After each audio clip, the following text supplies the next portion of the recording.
안녕하세요. 생계의 연력학 1.6 상태와 평형 파트입니다. 상태란 개가 처한 상황을 말합니다. 우리는 일상적으로 배고픈 상태, 피곤한 상태라는 표현을 쓰곤 하죠. 또 누군가의 외적인 상태를 나타내기 위해서 키가 175cm, 몸무게가 67kg이라고 표현할 수도 있습니다. 그리고 잘 먹고 잘 지내면 키가 180cm, 몸무게가 72kg으로 변할 수도 있죠. 이렇게 사람의 상태를 키와 몸무게로 표현하듯이 개의 상태는 상태량으로 표현을 하게 됩니다. 예를 들어 어떤 상태에 이를 때는 질량이 2kg, 온도가 20도, 최적이 1.5세제곱미터라는 상태에 있을 수 있는 거고, 여기서 최적이 2.5세제곱미터로 바뀌었다고 하면 개는 질량이 2kg, 온도가 20도, 그리고 최적이 2.5세제곱미터인 상태 2로 바뀐 것입니다.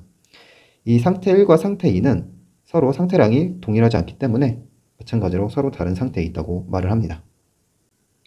우리가 개의 상태를 결정하려면 상태량이 고정되어야 합니다.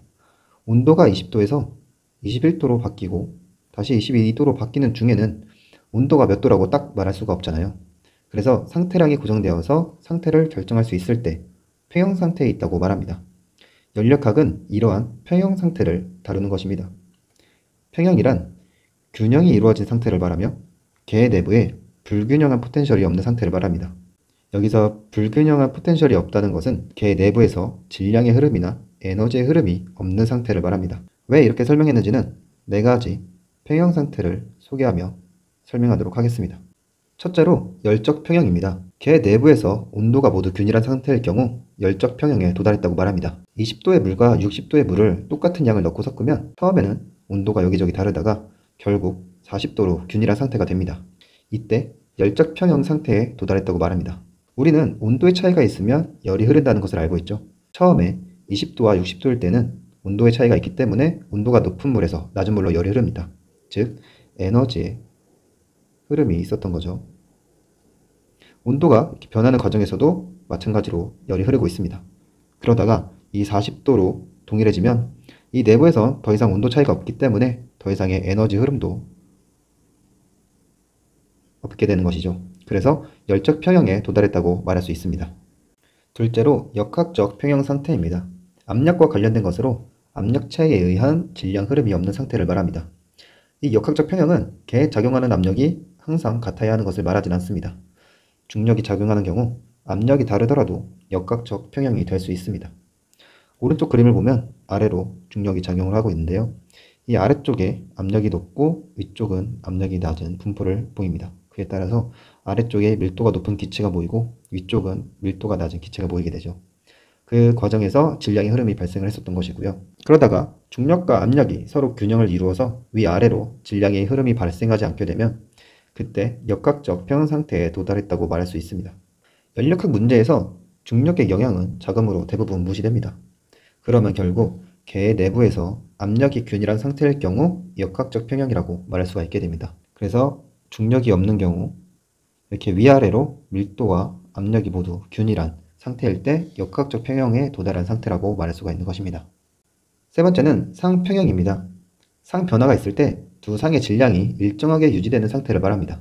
이 물과 수증기의 경계에서는 물의 일부가 수증기로 변하고 수증기의 일부는 물로 변합니다.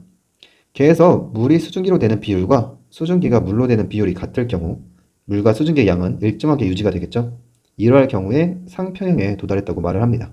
만약 물이 수증기로 변하는 비율이 더 많아진다면 물은 점점 줄어들고 수증기는 점점 늘어나겠죠. 그러면 질량의 흐름이 있다고 할 수 있습니다. 상평형은 이러한 질량의 흐름이 없는 상태인 거죠. 마지막으로 네 번째는 화학적 평형입니다.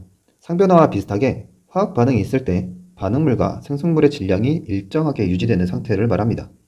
여기 산소 분자와 수소 분자가 만나서 물 분자가 되는 반응이 있다고 합시다. 그러면 이제 산소 분자 하나와 수소 분자 2개가 반응하면 물 분자 2개가 되죠. 그와 동일하게 이 물 분자 2개가 산소 분자 하나와 수소 분자 2개로 변하는 반응이 같은 비율로 일어난다고 하면 전체적으로 수소, 산소, 물의 양이 일정하게 유지가 되겠죠. 이럴 경우에 화학적 평형 상태라고 말합니다. 여기서도 이 물 분자가 만들어지는 반응이 더 많이 일어난다면 이 수소와 산소는 점점 줄어들고 물이 점점 늘어나겠죠. 이 경우에도 마찬가지로 질량의 흐름이 있는 것이기 때문에 평형에 있다고 말하지 않습니다. 지금까지 말한 4가지 평형 중에 하나라도 만족을 하지 않는다면 그 개는 평형에 있다고 하지 않습니다. 개의 상태를 결정하기 위해서 모든 상태량을 다 말할 필요는 없습니다. 몇 개의 상태량만 명시되면 나머지 상태량은 자동적으로 정해지게 됩니다. 여기서 이 명시라는 말은 확정이라는 말이랑 같은 뜻으로 이해하셔도 됩니다. 그럼 몇 개의 상태량을 확정해야 개의 상태를 결정할 수 있을까요? 이는 상태 원리에 의해서 주어지게 됩니다. 이 상태 원리란 단순 압축성 개의 상태는 두 개의 독립적인 강성적 상태량에 의해 완전하게 명시된다는 뜻인데요. 여기서 이 단순 압축성 개라는 것은 전기, 자기, 중력, 운동, 표면장력 효과 등이 모두 없는 개를 말합니다. 그리고 이 독립적이라는 것은 하나의 상태량을 고정한 채로 다른 상태량을 변경시킬 수 있다는 것을 말합니다. 예를 들어서 온도와 빛의 적 같은 경우는 서로 독립적인 강성적 상태량입니다. 그래서 이 온도와 빛의 적만 결정되면 개의 상태를 모두 결정할 수가 있게 되는 것이고요. 그에 따라서 나머지 상태량은 자동적으로 정해지게 됩니다.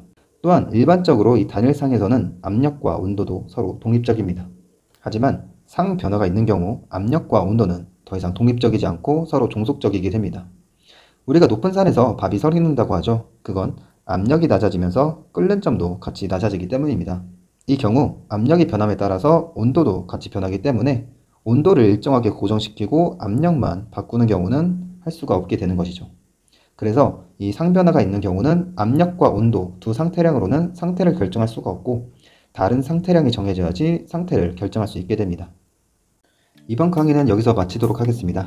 유익했다면 구독과 좋아요 부탁드립니다. 감사합니다.